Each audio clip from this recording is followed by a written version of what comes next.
ለአርባ ምንጭ ከተማ ነዋሪዎች፣ ለደቡብ ኢትዮጵያ ነዋሪዎች አራት መልእክቶች አሉ። አንደኛው ሌብነትን ቱሪስቶች 365 ወይም 64 ቀን ተመላልሰው አድንቀው ተደስተው አክብረው አንድ ቀን ሞባይል ከጠፋባቸው አርባ ምንጭ እጄ ሞባይል ጠፋብኝ እንጂ አርባ ምንጮች አየሁ አይሉም። የአንድ ቀን ክፉ ስራ የዓመቱን መልካም ስራ ያጠለሸዋል። አንድ ሞባይል መስረቅ የዚያን ዜጋ የዛን ግለሰብ ህይወት አይቀይርም፣ የብዙ ዜጎችን ስም ግን ያጠለሻል። ቱሪስቶች እኛ ከተማ ሲመጡ እንኳን ፈቅደን ወደን አቅደን መስረቅ ቀርቶ ቢወድቅባቸው ቢረሱ እንኳን አንስተን የምንመልስ ታማኞች ብንሆን ተመላልሰው ይመጣሉ። መልካም ስማችን እንደ መልካም መዓዛ በዓለም ሁሉ እንዲዳረስ ያደርጋሉ። በምድርም በሰማይም የከበረ ማንነት ይኖረናል። ሌብነት ምን ለማመድ ከሆነ ግን ዜጎች አንዴ ቢመጡ ደግሞ አይመጡም። ከመጡም ገንዘባቸውን ስልካቸውን ጥለው ግራቀኝ እያዩ ራሳቸውን መጠበቅ አስቀድመው ስለሚመጡ ሌብነትና ቱሪዝም አብሮ ስለማይሄድ የአርባ ምንጭ ከተማ ነዋሪዎች አደራ ማለት የምፈልገው የአርባ ምንጭ ወጣቶች ቱሪስቶች መተው በሌብነት ምክንያት መልካም ስማችን እንዳይጠለሽ ሁላችን እንደ ፖሊስ ሁላችን እንደ ጸጥታ አስከባሪ በጋራ ቆመን እንድንሰራ አደራ ማለት ፈልጋለሁ። ሁለተኛው ሰላም ነው። መቼም አርባ ምንጭና አካባቢው በሰላም የሚታማ ህዝብ አይደለም። በጣም ፍቅር የተሞላ ሰላማዊ ህዝብ ነው። 4 ሰዓት 5 ሰዓት 6 ሰዓት ብንንቀሳቀስበት የሚያሰጋ ነገር የለም። ይህ መለያችን ሀብታችን የሚቀጥል መሆን አለበት። ሰዎች መጥተው የሚተኙ ሳይሆኑ ተንቀሳቅሰው ገንዘብ የሚያወጡ እንዲሆኑ የሰላም ጉዳይ ከምንም በላይ ጥንቃቄ ይሻል። ቱሪስቶች ሰላም ከሌለ ወደዚህ ለመምጣት ስለማይደፍሩ። ሶስተኛው ጽዳት ነው።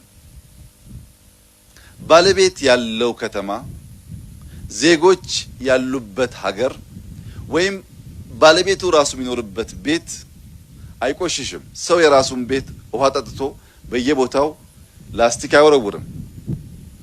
ሶፍት ጠርጎ ሳሎን በየቦታው አይጥልም። ቤቱ ነው ይጠብቀዋል። ማጽዳት የሱ ስራ እንደሆነ ያውቃል። ዜጎቿ የሚኖሩባት ከተማም እንዲሁ ናት። ሰው ዝም ብሎ አይጥልባትም። የራሱን ከተማ ሰው አያቆሽሽም።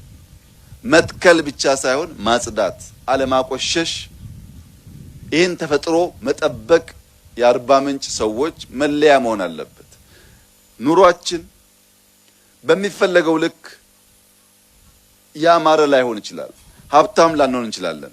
ዛፍ መትከልና ማጽዳት ግን ምንም አይከለክለንም። ጽዳቱና ዛፉ ብቻውን ያነሰ ነገራችንን በተወሰነ ደረጃ የሚሸሽገው ብቻ ሳይሆን የበለጠ እንዲመጣ የሚጋብዝ ነው።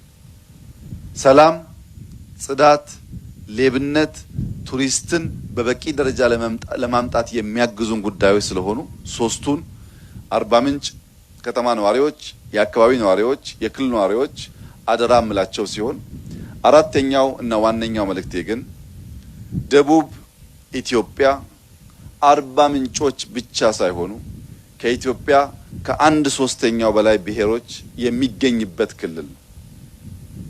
ከ30 በላይ ብሔሮች የሚገኙበት ክልል ነው።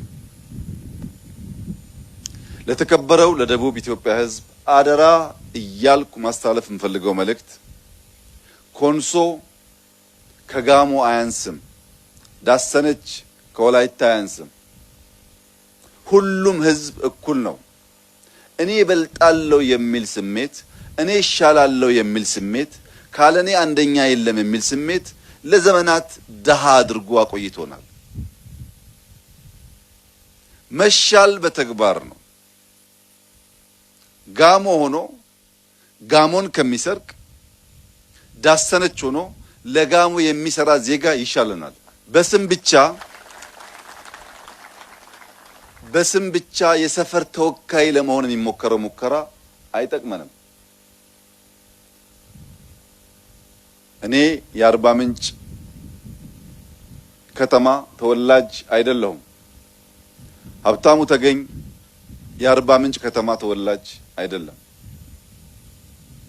መስፍን ጣሰው የአርባ ምንጭ ተወላጅ አይደለም። ለማ የአርባ ምንጭ ተወላጅ አይደለም። ፎርሲ ቻይናዎች የአርባ ምንጭ ተወላጅ አይደሉም። ወደን ፈቅደን ተባብረን እንዲህ ያለውን ስራ መስራት ከፈለግን እኛ እንደ አንዱ መልካም ጋሞ ልንወሰድ ይገባል።